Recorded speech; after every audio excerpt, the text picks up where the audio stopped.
You're watching SEC Saturday on Mix 104.1 and MixTV.tv, presented by CHI Memorial.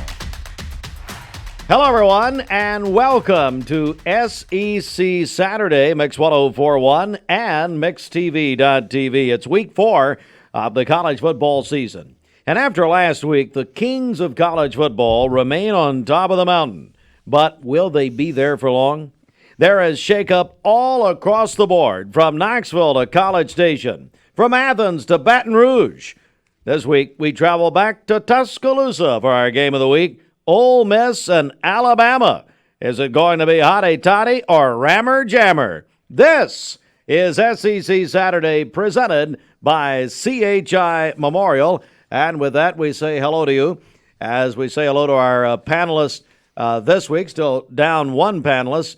But we have with us, of course, Jason Cox.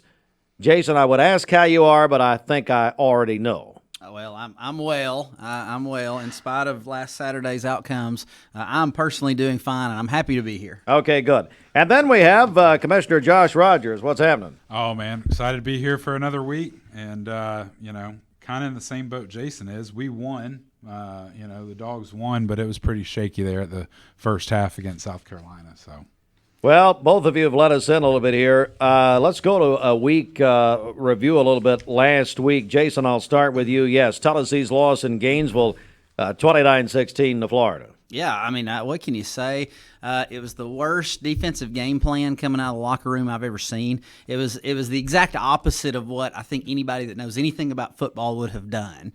And I mean, Kirk Herbstreit said it best when he said, "This is the Napier offense. This is what he does. He runs shallow passing routes. He gets going side to side, a lot of eye candy, and our guys didn't know what to do with it. It was clear they hadn't been coached very well against that type of defense. I guess they were planning for them to try to throw it over the top. I'm not sure. We were running there in the middle of the field. We were running kind of a hybrid man-to-man versus and zone, and so you'd see them have a man for a second, and then they'd let him go, and he'd be wide open. It was so frustrating.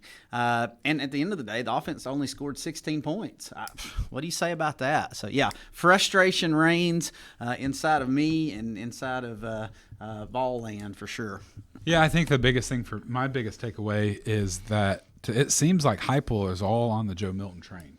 You know, if you're losing that bad, and really that offense really never got started, and this high power Tennessee offense that we've come to know and Tennessee fans have come to love, really didn't see that against Florida. They moved the ball some, but Florida defense, like what we talked about on last week's show, it's really going to come down to how Florida defense plays. I said in that show that I thought that Florida would win, but it would be close. But to be honest, after that first half, it wasn't close the rest of the game. You saw some emotions there at the end of the game, Florida and Tennessee kind of getting into it. I know there's a couple Florida players suspended, one Tennessee player suspended for this week. Thankfully for Tennessee, they play against Texas San Antonio, so that's kind of going to be hopefully a rebound game for them coming off this loss. If I was Texas San Antonio, I'd be kind of scared about how many points this offense is going to put up this week. For Tennessee, I think that there is still opportunity for them to have a really good season. I think that there's still I think that kind of national championship hopes vibe is gone, for Tennessee this year. I think that depending on how they play Georgia and how Florida and it plays out the rest of the year, they might be able to backdoor it in there, in that fourth spot. But you really kind of hate to see it for Tennessee. They were on that climb, they were on that mountain, going up that hill, but Florida really, really came to play last week, and it showed the entire game. And it's so frustrating because that's not a good Florida team. No. I called my friend David Myolan last week. I said, "Hey, tell me about Florida. Tell me who I should talk about on the radio." And he said, "Jason, we're not really excited about anybody. There's nobody to really talk about." And I mean, they didn't have much hope of winning this game as Florida fans. And Tennessee just absolutely laid an egg. They lost to a bad Florida team. I'm concerned that this is just a bad Tennessee team at this point. Joe Milton, he clearly doesn't process information quickly, and that's hard. Hendon Hooker processed information quickly. And I think that was the biggest differences in those two quarterbacks from the jump, at least. Yeah, I think you'll see Nico a whole lot more this season. I think unless they just say, hey, look, you know, this is yours to lose and yours to win. We're going to protect Nico all we can. But to me, if I'm a Tennessee fan, I'm screaming from the mountaintops that we want to see Nico play. A lot of people are. We want to see him play more than Joe Milton is, and you know. But how do you know? Joe Milton has a C on his jersey for a reason. Mm-hmm. You know, he's a captain of this team, and I think, you know, he's a senior, and he was a starter, sat behind Hooker. Now he's back, you know, being a starter, and I think that they'll let him play out the rest of the season, and I think we'll just have to see kind of how it goes. All right, second game to review is, well, Josh, we'll start with you. Georgia, South Carolina, like you said before, the Dogs won 24-14, but got a little uncomfortable last Saturday. Yeah, and I just I don't know, man. I feel like an Alabama fan. How Alabama fans have felt all these years when it's close games. Like, you know you're going to win. Like, you know you should win this game by large margins. And I hate to even say, like, hey, a win is a win, man. W is a W, but it's not. You know, I mean, there's this standard that Kirby Smart and, you know, this Georgia team has put together. And it's to win, and it's to win handedly. And, you know, for us to not score hardly any points, I think 3 in the first half against a South Carolina team who is not good, you know, it was a hard game to watch. I mean, as a Georgia fan through and through, there were some unkind words that I had to repent on Sunday that I said at my TV, kicked my kids out of the living room. You know, I mean, it just – but they came back and won. And I think that, you know, we have really shaky play with Carson Beck at quarterback. But I think, you know, like you said in your intro, you know, the Dogs are still on top. Michigan's still up there. Some of these, you know, guys who have been perennially good are still there. And, hey, you know, I guess at the end of the day, a win is a win. Well, the last couple of seasons, Georgia has sleptwalked through the first 3 or 4 games. Absolutely. Like they haven't shown up and really been Georgia until they were challenged. Until coming into a game, there was all the hype of Tennessee coming in, high-powered offense, or whoever it was. Well, then they show up and kick the snot out of that team. So they've got a little bit of a history of sleepwalking through these games. But that was a dangerous game to sleepwalk. So Spencer Rattler, we talked about it. I mean, if you get good Spencer Rattler, he can put on a show. And so that was a dangerous in that first half. Yeah, he did. And so I don't know. I mean, I still think Georgia's probably the best team in the country. I think they're just doing what they do, and when the first team comes their way, that really brings a credible threat. I think we'll see the Hairy Dogs come to play. Yeah, I hope so. Who is that first team, Josh, off the top of your head? Do you know who really? Florida. I mean, you saw what they did to Tennessee. You know, I mean, I think that, you know, the first game that really kind of comes to play that Tennessee or Georgia could really, you know, slip up would be Florida. I mean, it's in Jacksonville again this year, and hopefully that gets changed. But I think that, you know, Florida is probably that team, and then obviously wait until the end of the year in Tennessee. You know, I mean, Georgia really is very blessed to have one of the easiest schedules in college football. So,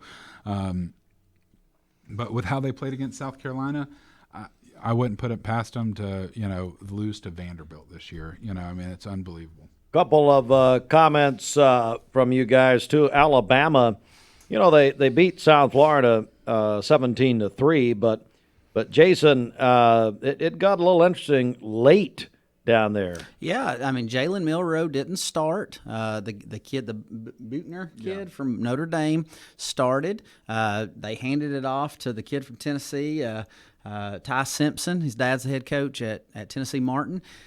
He provided a little spark, but not much more. No.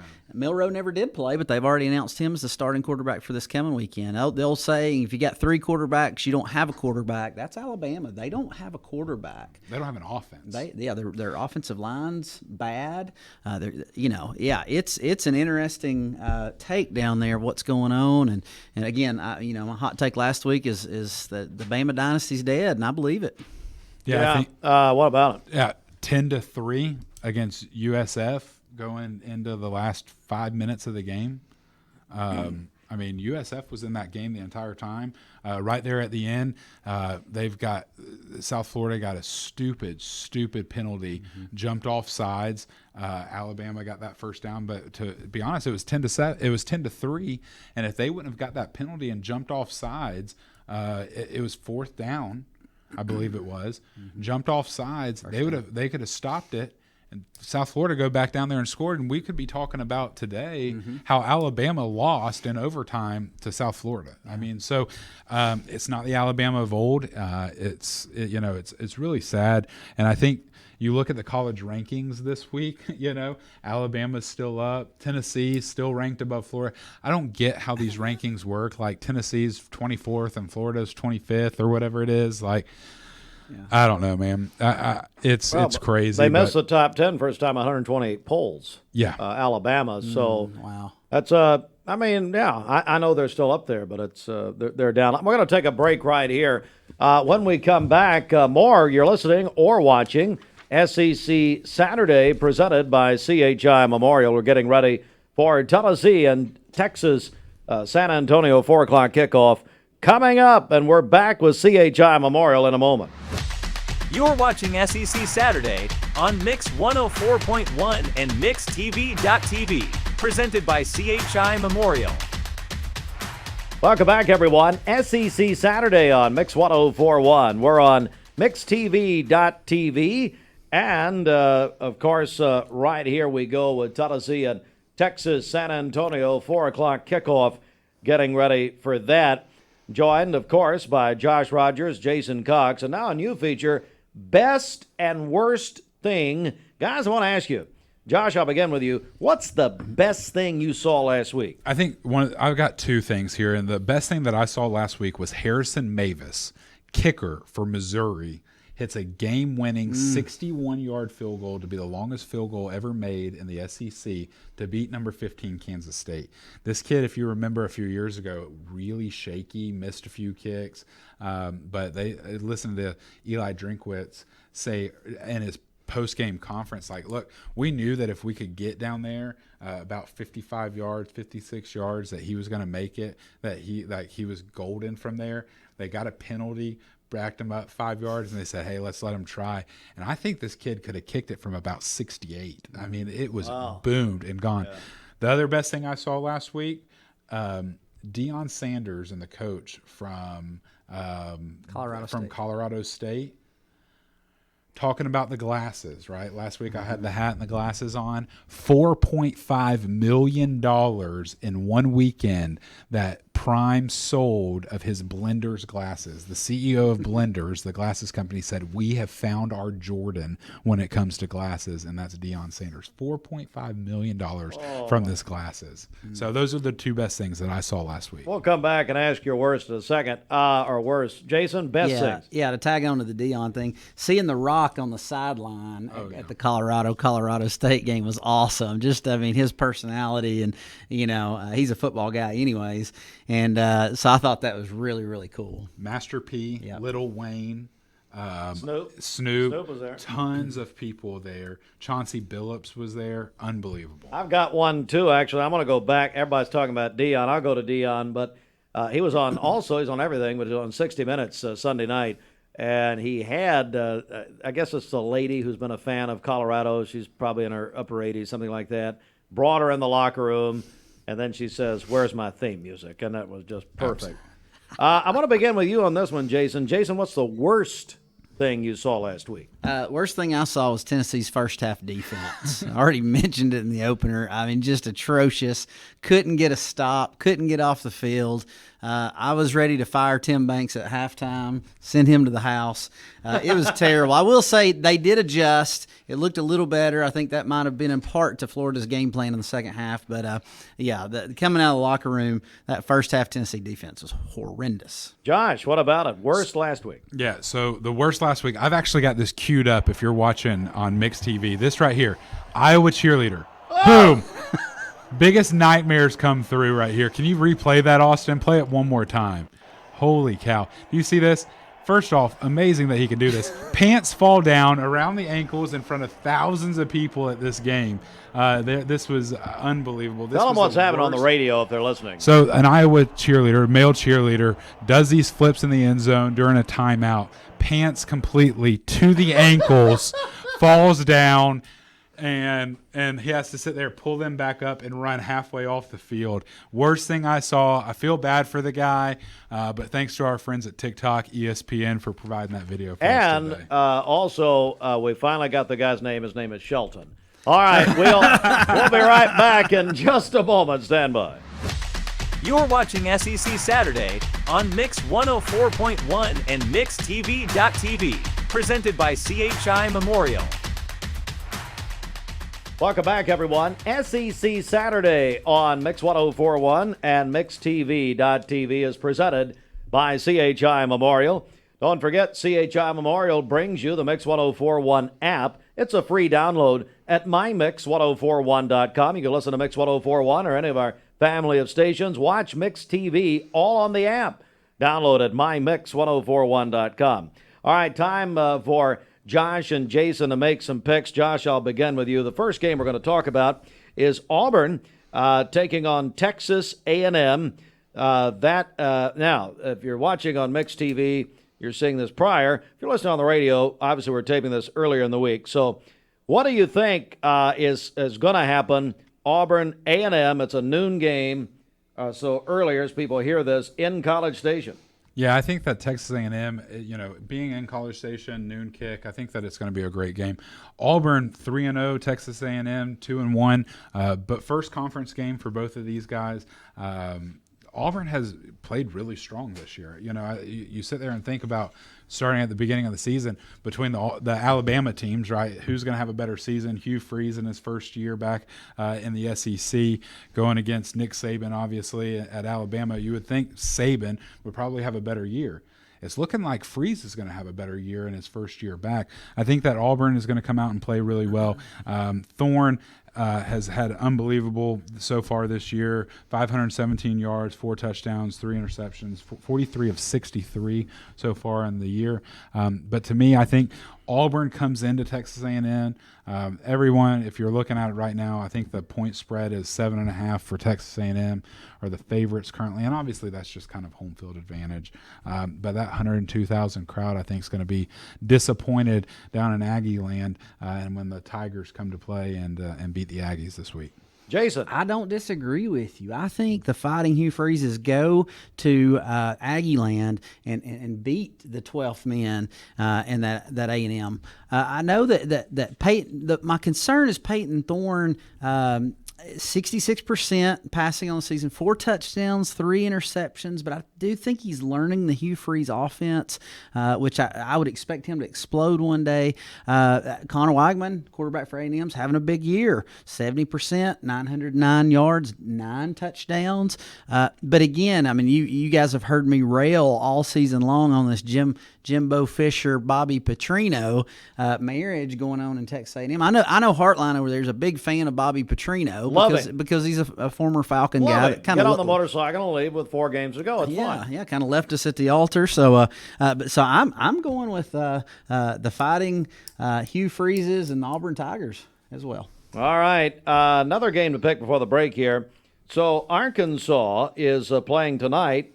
They'll be playing at LSU on a Saturday night. Both teams 2-1 coming in. It's a 7:00 game tonight on ESPN. Jason, we'll start with you. Well, I think LSU is going to win this game going away. I think we found this year's breakout wide receiver, last year's Jalen Hyatt, in LSU's wide receiver Malik Neighbors. His stat line from last week, 13 receptions, 239 yards, and 2 touchdowns. Kid can absolutely fly. Jaden Daniels is just a stud quarterback. Love him. 71% on the year, almost 1,000 yards, 8 touchdowns against only 1 interception. This LSU offense is really getting going, and I like them big over Arky. All right, Josh. Yeah, 17.5-point favorite for LSU. Obviously, playing down in Death Valley, I mean, in Baton Rouge at night, that's going to be hard for anybody to play. Arkansas has kind of been one of those teams that we've talked about Sam Pittman being on the hot seat, over the past few times. But he's got that Arkansas Razorback team to a 2-1 lead. I think after this week, they'll be 2-2. I just think it's way too hard to go down and play the number 12 Tigers in Baton Rouge and be able to win. But I agree with you. Neighbors is unbelievable. Definitely. I don't know if he's a sophomore, freshman. I don't have that right now, but 24 receptions, almost 400 yards receiving, 3 touchdowns so far in the year. Very Jalen Hyatt-esque for those Tennessee fans that are listening. But you're right, Jaden Daniels is unbelievable. Only 1 interception so far in this year with 8 touchdowns, almost 1,000 yards passing, very high QBR rating. Give me the Tigers to win bigger than that 17.5-point favorite. Probably 24-point win over Arkansas this year. All right, we're going to take our final break. When we come back, we'll have one more pick of our highlight game, our headline game of the week. Plus, we'll ask the guys to bring another game to our attention outside of the SEC. It's SEC Saturday, presented by CHI Memorial. Memorial Convenient Care, Public Shopping Center, Paula Parkway in Cleveland. There for you 7 days a week. We'll come back, Mix 104.1, MixTV.tv in a moment. You're watching SEC Saturday on Mix 104.1 and MixTV.tv, presented by CHI Memorial. Welcome back, everyone. SEC Saturday, Mix 104.1 and MixTV.tv, getting you ready for the Tennessee-Texas San Antonio game, a 4 o'clock kickoff. That coverage on Mix 104.1, presented by TVFCU. And also on the Mix 104.1 app, our coverage, our SEC Saturday show, presented by CHI Memorial. All right, right now, guys, we're going to go outside the SEC. Josh, what other game are you looking at? Well, listen, I've picked the same team all season long Yes, so you far. have. And people are calling me a homer. People are calling me on the bandwagon, and I am, man. I am. I think that last week they got punched in the mouth really good by Colorado State. I think that they came to play. Colorado State came to play in a big-time game. But my game of the week, again, is Colorado versus Oregon. This team, 19 versus number 10 right now in the country. I think Coach Prime, that these guys travel up to Oregon and they play a good game. Travis Hunter will be out, lacerated liver from that illegal hit. He's going to be out for probably 2 or 3 games. They said it could be even 4 games that he's out. He's doing okay. He had his podcast yesterday, talked to everybody, and was doing really good, in high spirits. Thankful that he didn't play because it could have lacerated even more. Been a really bad injury. But let me give you a little hint here. They always say that it's personal. They always look for numbers. Oregon, favored in this game. You want to know by how much? How much? 21. Ooh. Oh, I know where you're going. 21-point favorite. Don't put Prime and the boys down 21. That might be a little bit different. I'm going to go with Oregon in this game. I think this is Colorado's first loss on the year. I think they come back next week, beat USC at home. But I think this is their first loss. I think it's close.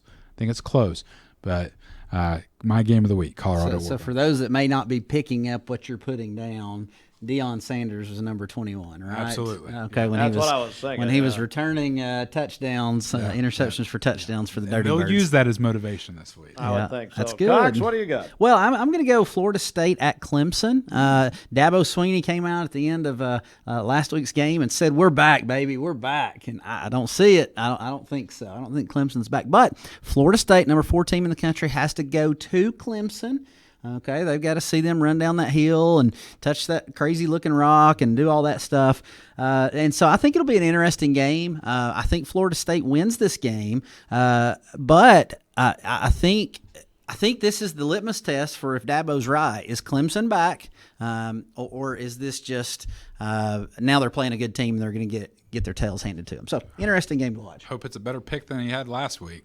Oh, that's right. You said I didn't say they were going to win. A&M would okay. have Interesting trouble. game. Yeah. Josh, remind me what happened. A&M was going to have trouble last week. That was your pick? Yeah, against Nevada State, Yeah. Northwest, or something Yeah. like that. Louisiana Monroe. Louisiana Monroe, yeah, the that's Duck right. Dynasty boys. Oh, the yeah, we Texas remember. A&M was Don't gonna, try to wiggle out of this now. I didn't pick you're- Louisiana. I hope that you're wrong, and I hope Clemson wins big against Really? the Noles. Wow.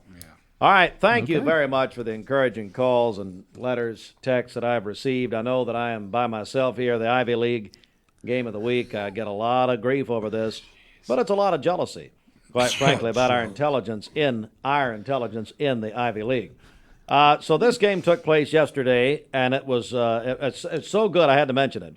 Brown and Harvard, and so I think that because of my friend, Dr. Paul Kahn, who is a visiting fellow at Harvard and was trained by the late, great Peter Drucker there, I'm going to go with Harvard over Brown. I think that by the time you see this, it will happen. All right, now it's time for the headline pick of the week. Ole Miss at Alabama later this afternoon, 3:30. That's a CBS game. All right, Jason, I want to start with you. This is the SEC headline game of the week. Well, I've over the years I've made no secret of my thoughts on Lane Kiffin. I think he's a great offensive mind. I think he's a super overrated head coach. But Bama doesn't have a quarterback, and Kiffin does have a quarterback. Alabama doesn't have an offensive identity. They talked about coming in, how we're going back to smash mouth football, and we're doing all this stuff that we used to do, but they're not. And they've been kicked around twice already, really. And so coming into this game, Lane's coming in, Jackson Dart's his quarterback. Jordan Watkins is a dynamic playmaker, wide receiver, punt returner he's got. And again, Alabama doesn't have that dynamic trigger man under center.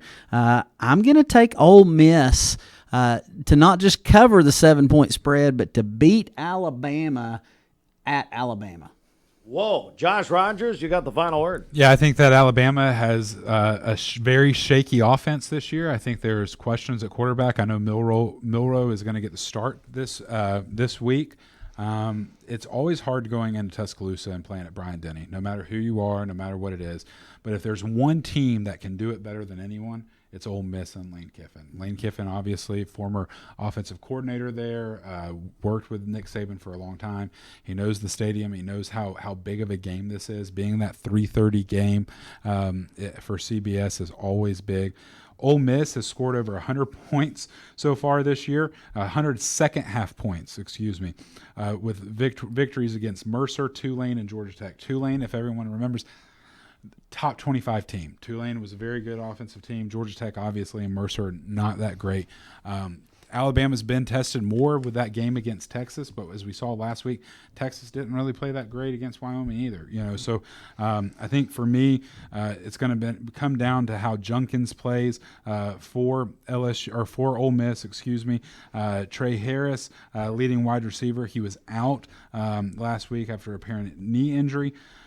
7-point favorite. That's all Alabama is at home. That's just a home field win. Give me Ole Miss to win against Alabama. Switch roles, go back up to that kind of from 15 to 13. They'll switch. Alabama will fall off just like Tennessee did last week. Give me Ole Miss. Hotty toddy, gosh almighty, who the heck are we? Alabama wins at home later today. All right. Thank you, Jason Cox, Josh Rogers. We appreciate it. That's SEC Saturday presented by CHI Memorial. Thanks to Fruit Loops for producing. And all of you, get ready. It's time now to join the Vol Network.